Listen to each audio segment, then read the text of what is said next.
Welcome to the 1000 Nights and 1 Night. Now, when it was the 932nd night, she continued, It hath reached to me, O auspicious king, that Abu-Kur ceased not his praises of wayfaring to Abu-Sur, till the barber became wishful to depart. So they agreed upon their route, at which decision Abu-Kur rejoiced and improvised these lines. Leave thy home for abroad, and wouldst rise on high, and travel whence benefits fivefold rise. The soothing of sorrow and winning of bread, knowledge, manners, and commerce with good men and wise. As they say that in travel are travailing care, and disunion of friends, and much hardship that tries. Yet to generous youth death is better than life, in the house of contempt betwixt haters and spies. When they agreed to travel together, Abu-Sur said to Abu-Kur, O, my neighbor, we are become brethren, and there is no difference between us. So it behoveth us to recite the Fatiha, and that he of us who gets work shall of his gain feed him who is out of work, and whatever is left we will lay in a chest. And when we return to Alexandria, we will divide it fairly and equally. So be it, replied Abu-Sur, and they repeated the opening chapter of the Koran on this understanding.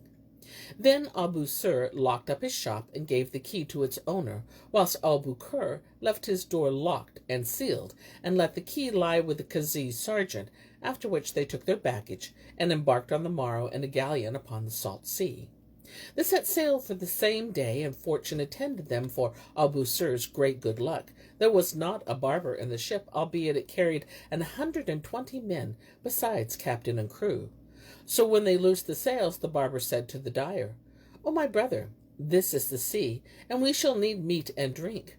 We have but little provaunt with us, and happily the voyage will be long upon us. Wherefore methinks I will shoulder my budget, and pass among the passengers, and maybe some will say to me, Come hither, O barber, and shave me, and I will shave him for a stone, or a silver bit, or a drop of water. So shall we profit by this, and I and thou too. There is no harm in that, replied the dyer, and laid down his head and slept, whilst the barber took his gear and water tassy, and throwing over his shoulder a rag to serve as napkin, because he was poor, passed among the passengers. Quoth one of them, O master, come and shave me. So he shaved him, and the man gave him half a dirham. Whereupon quoth Abu-Sur, O my brother, I have no use for this bit. Hast thou given me some scone 'twere more blessed to me in this sea? For I have a shipmate, and we are short of provisions. So he gave him a loaf and a slice of cheese, and filled him with a tassy with sweet water. The barber carried all this to Abu-Kur, and said, Eat the bread and cheese, and drink the water. Accordingly he ate and drank, while Abu-Sur again went, and taking the shaving gear, and tassy in hand, and rag on shoulder, went round about the deck among the passengers. One man he shaved for 2 scones, and another for a bittock of cheese, and he was in demand because there was no better barber on board. Also he bargained with every one of them to say, Ho, master, shave me, for 2 loaves and a half a dirham. And they gave him whatsoever he sought, so that by sundown he had collected 30 loaves and 30 silvers, with store of cheese and olives and borticos. And besides these he got from the passengers whatever he asked for, and soon in possessions of things galore. Amongst the rest he shaved the captain, to whom he complained of his lack of victuals for the voyage, and the skipper said to him, Thou art welcome to bring thy comrade every night, and sup with me, and have no care, for that so long as ye sail with us. Then he returned to the dyer, whom he found asleep. So he roused him, and when Abu-Kur awoke, he saw at his head an abundance of bread and cheese, and olives and portogos, and said, Whence gettest thou all this? From the bounty of Allah Almighty, replied Abu-Sur. The noble Kur would have fallen too, but the barber said to him, Eat not of this, O my brother, but leave it to service another time, for I know that I have shaved the captain, and complained to him of our lack of victuals. Whereupon quoth he, Come to thee, welcome to thee, bring thy comrade, and sup both of you with me every night. And this night we sup with him for the first time. But Abu-Kur replied, My head goeth round with seasickness, and I cannot rise from my stead, so let me sup off these things, and fare thou alone to the captain. Abu-Sur replied, There is no harm in that. and sat looking at the other as he ate, and saw him hew off gobbets, as the quarryman heweth stone from the hill quarries, and gulp them down with the gulp of an elephant, which hath not eaten for days, bolting another mouthful ere he had swallowed the previous one, and glaring the while at that which was before him, with the glowering of a ghoul, and blowing as bloweth the hungry bull over his beans and bruised straw. Presently up came a sailor, and said to the barber, O craftsman, the captain biddeth thee come to supper, and bring thy comrade. Quoth the barber to the dyer, Wilt thou come with us? But quoth he, I cannot walk. So the barber went by himself, and found the captain sitting before a tray, whereon were a score or more of dishes, and all the company were awaiting him and his mate. When the captain saw him, he asked, Where is thy friend? And Albusir answered, O my lord, he is seasick. Said the skipper, That will do him no harm. His sickness will soon pass off, but do thou carry him his supper, and come back, for we tarry for thee. Then we set apart a porringer of kebabs, and putting therein some of each dish, till there was enough for 10, gave it to Albusir, saying, Take this to thy chum. He took it, and carried it to the dyer, whom he found grinding away with his dog teeth at the food which was before him, as he were a camel, and heaping mouthful on mouthful in hurry. Quoth Albusir, Did I not say to thee, Eat not of this? Indeed, the captain is a kindly man. See what he hath sent thee, for I told him that thou wast seasick.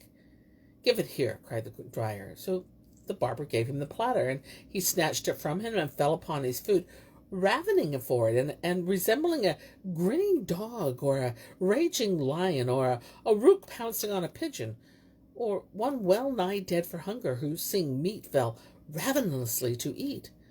Then Albusir left him, and going back to the captain, supped, and enjoyed himself, and drank coffee with him. After which he returned to Albukir, and found that he had eaten all that was in the porringer, and thrown it aside, empty. And Shahrazad perceived the dawn of the day, and ceased saying her permitted say. Now, when it was the 933rd night, she pursued, It hath reached me, O auspicious king, that when Albusir returned to Albukir, he saw that he had eaten all that was in the porringer, and had thrown it aside empty. So he took it up, and gave it to one of the captain's servants, then went back to Albukir, and slept till the morning. On the morrow he continued to shave, and all he got by way of meat and drink he gave to his shipmate, who ate and drank, and sat still, rising not, save to do what none could do for him. And every night the barber brought him a full porringer from the captain's table. They fared thus 20 days, until the galleon cast anchor in the harbour of a city, whereupon they took leave of the skipper, and landing entered the town, and hired them a closet and a khan. Albusir furnished it, and buying a cooking pot and a platter and spoons, and what else they needed, fetched meat and cooked it. But Albukir fell asleep the moment he entered the caravanserai, and woke not till Albusir aroused him, and set a tray of food before him. When he awoke, he ate, and saying to Albusir, Blame me not, for I am giddy, fell asleep again. Thus he did 40 days, whilst every day the barber took his gear, and making the round of the city, wrought for that which fell to his lot, and returning, found the dyer asleep, and aroused him. The moment he awoke, he fell ravenously upon the food, eating as one who cannot have his fill, nor be satisfied, after which he went to sleep again. On this wise he passed other 40 days, and when the barber said to him, Sit up and be comfortable, and go forth and take an airing in the city, for it is a gay place, and a pleasant, and hath not its equal among the cities, he would replying, Blame me not, for I am giddy. Albusir cared not to hurt his feelings, nor give him hard words, but on the 41st day he himself fell sick, and could not go abroad. So he engaged the porter of the khan to serve them both, and he did the needful for them, and brought them meat and drink, whilst Albukir would do nothing but eat and sleep. The man ceased not to wait upon them on this wise for 4 days, at the end of which time the barber's malady redoubled on him, till he lost his senses for stress of sickness. And Albukir, feeling the sharp pangs of hunger, arose and sought in his comrade's clothes, where he found 1,000 silver bits. He took them, and shutting the door of the closet upon Albusir, fared forth without telling anyone. And the doorkeeper was then at market, and thus saw him not go out. Presently Albukir betook himself to the bazaar, and clad himself in costly clothes, at the price of 500 half dirhams. Then he proceeded to walk about the streets and divert himself by viewing the city, which he found to be one whose like was not among cities. But he noted that all its citizens were clad in clothes of white and blue without other color. Presently he came to a dyer's, and seeing naught but blue in his shop, pulled out to him a kerchief and said, "O master, take this and dye it and win thy wage." Quoth the dyer, "The cost of dyeing will be 20 dirhams. And quoth Abu Kur, "In our country we dye it for 2. Then go dye it in your own country. As for me, my price is 20 dirhams, and I will not bate a little thereof. What color wilt thou dye it?" "I will dye it blue." "But I want it dyed red." "I know not how to dye red." "Then dye it green." "I know not how to dye green." "Yellow." "Nor yet yellow." Thereupon Abu Kur went on to name the different tints of them one after the other, till the dyer said, "We are here in this city 40 master dyers, not one more nor one less. And when one of us dieth, we teach his son the craft. If we leave no son, we abide lacking one. And if we leave 2 sons, we teach one of them the craft. And if he die, he teaches his brother. This our craft is strictly ordered, and we know how to dye but blue, and no other tint whatsoever." Then said Abu Kur, "Know that I too am a dyer, and want how to dye all colors. And I will have thee take me into thy service on hire, and I will teach thee everything of my art, so thou art's glory therein with over all the company of dyers." But the dyer answered, "We never admit a stranger into our craft." Asked Abu Kur, "And what if I open a dyery for myself?" Whereto the other answered, "We will not suffer thee to do that on any wise." Whereupon he left him, and going to a second dyer, and made the same proposal. But he returned him the same answer as the first, and he ceased not to go from one to the other till he had made the round of the whole 40 masters. But they would not accept him either to master or apprentice. Then he repaired to the sheikh of the dyers and told him what had passed, and he said, "We admit no strangers into our craft." Hereupon Abu Kur became exceedingly wroth, and going up to the king of that city, made complaint to him, saying, "O king of the age, I am a stranger and a dyer by trade." And he told him whatso had passed between himself and the dyers of the town, adding, "I can dye various kinds of red, such as rose color and jujube color, and various kinds of green, such as grass green and pistachio green and olive and parrot wing, and various kinds of black, such as coal black, and various shades of yellow, such as orange and lemon color," and went on to name him the rest of the colors. Then he said, "O king of the age, all the dyers in thy city can only turn out of hand any one of these tints, for they know not how to dye aught but blue. Yet they will not admit me amongst themselves, either to master or apprentice." Answered the king, "Thou sayest sooth for that matter, but I will open to thee a dyery, and give thee capital, and have no care anent them. For whoso offereth to do thee let or hindrance, I will hang him over his shop door." Then he sent for builders, and said to them, "Go round about the city with this master dyer, and whatsoever place pleaseth him, he be shop or khan, or what, turn out its occupier, and build him a dyery after his wish. Whatsoever he biddeth you, that do ye, and oppose him not." And he clad him in a handsome suit, and gave him 2 white slaves to serve him, and a horse with housings of brocade, and 1,000 dinars, saying, "Expend this upon thyself, against the building he be completed." Accordingly Abu Kur donned the dress, and mounting the horse, became as he were an emir. Moreover, the king assigned him a house, and bade furnish it. So they furnished it for him. And Shahrazad perceived the dawn of the day, and ceased to say her permitted say. Now, when it was the 934th night, she resumed, "It hath reached me, O auspicious king, that the king assigned a house to Abu Kur, and bade furnish it, and he took up his abode therein. On the morrow he mounted and rode through the city, whilst the architects went before him, and he looked about till he saw a place which pleased him, and said, 'This stead is seemly.' Whereupon they turned out the owner, and carried him to the king, who gave him as the price of his holding what contented him, and more. Then the builders fell to work, whilst Abu Kur said to them, 'Build this, and thus, and do this, and that,' till they built him a dyery that had not its like. whereupon he presented himself before the king and informed him that they had done building the dyery and that there needed but a price of the dye stuffs and gear to set it going. Quoth the king, "Take these 4,000 dinars to thy capital, and let me see the first fruits of thy dyery." So he took the money, and he went to the market, where, finding the dye stuffs plentiful and well nigh worthless, he bought all he needed of materials for dyeing, and the king sent him 500 pieces of stuff, which he set himself to dye of all colors. Then he spread them before the door of his dyery. When the folk passed by the shop, they saw a wonder sight, whose like they had never in their lives seen. So they crowded about the entrance, enjoying the spectacle, and questioning the dyer, and saying, "O master, what are the names of these colors?" Quoth he, "This is red, and that yellow, and that other green," and so on, naming the rest of the colors. And they fell to bringing him long cloth, and saying to him, "Dye it for us like this and that, and take what hire thou seekest." When he had made an end of dyeing the king's stuff, he took them and went up with them to the divan. And when the king saw them, he rejoiced in them, and bestowed abundant bounty on the dyer. Furthermore, all the troops brought him stuff, saying, "Dye for us thus and thus." And he dyed for them to their liking, and they threw him gold and silver.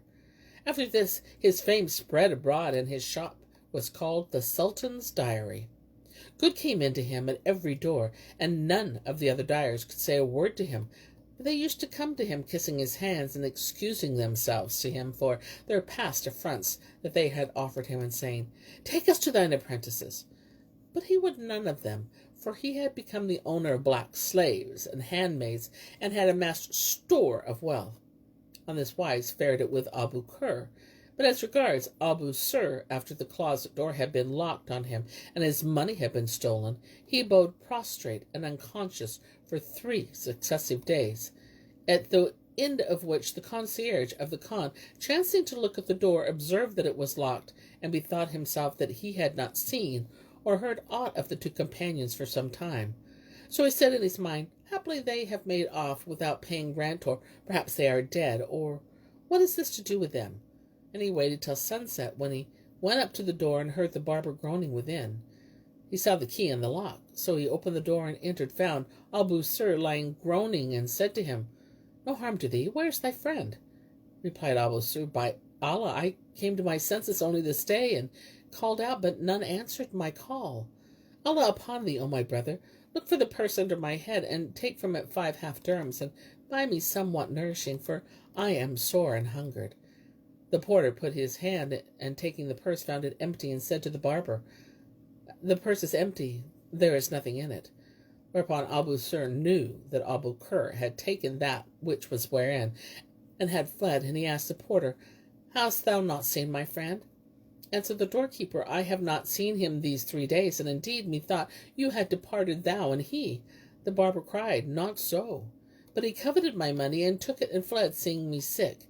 Then he fell a weeping and a wailing, but the doorkeeper said to him, "No harm shall befall thee, and Allah will requite him his deed." So he went away and cooked him some broth, whereupon he ladled out a plateful and brought it to him. Nor did he cease to tend him and maintain him with his own monies for 2 months' space, when the barber sweated, and the Almighty made him whole of his sickness.